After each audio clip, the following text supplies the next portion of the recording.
Most men think dating gets easier as you get older.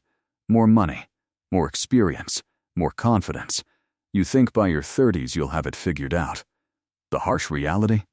Most men hit their 30s and find dating harder, not easier. And the reason why is something no one warned them about in their 20s. Here's what nobody tells you. Dating in your 20s and dating in your 30s are not the same game. The rules change. The stakes change. What women want changes. And the men who don't understand this spend years playing the wrong game and wondering why they keep losing. Today we're breaking it down.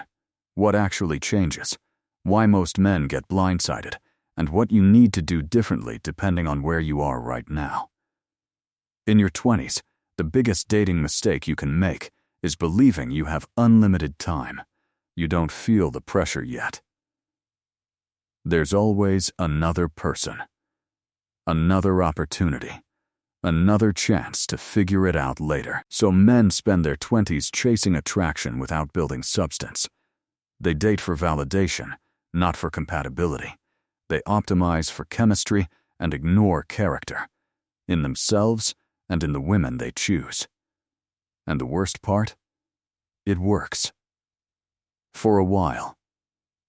In your 20s, you can survive on looks, energy, and availability. You don't need much else to get attention.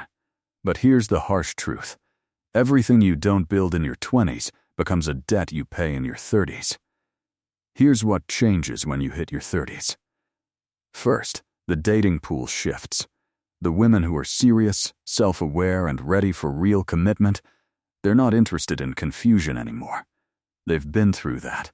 They have less tolerance for men who don't know what they want. Second, your competition changes. The men you're up against in your 30s have spent the last decade building themselves, their careers, their confidence, their direction. If you didn't do that work in your 20s, you're starting now, while others are already ahead. Third, and this is the one that hurts the most, women can read you faster. In your 20s, potential was enough. In your 30s, she wants evidence. What have you built? Who are you when things get hard? Do you know what you want? If you can't answer those questions clearly, she already knows before you do. If this is landing differently than the dating advice you've seen before, subscribe. This channel exists to give you the real psychology, not the version that makes you feel good. Here's what separates the men who thrive in their 30s from the ones who spiral.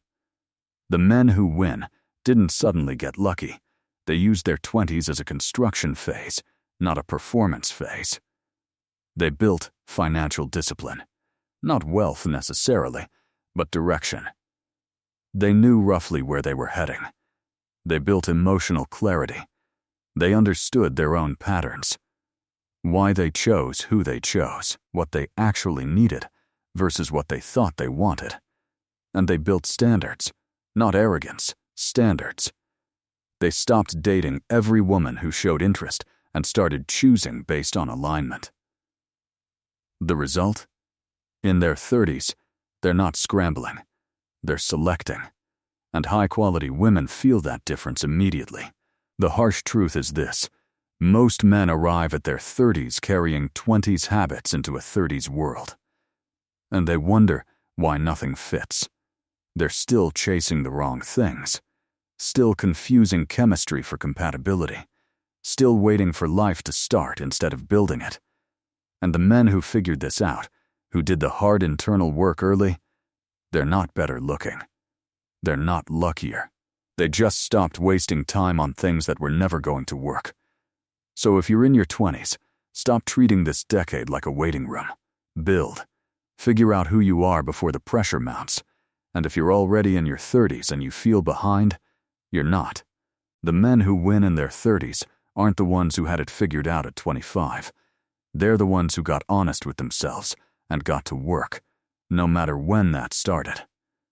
Clarity is the most attractive thing you can bring to your 30s, and it's available to any man who's willing to do the work.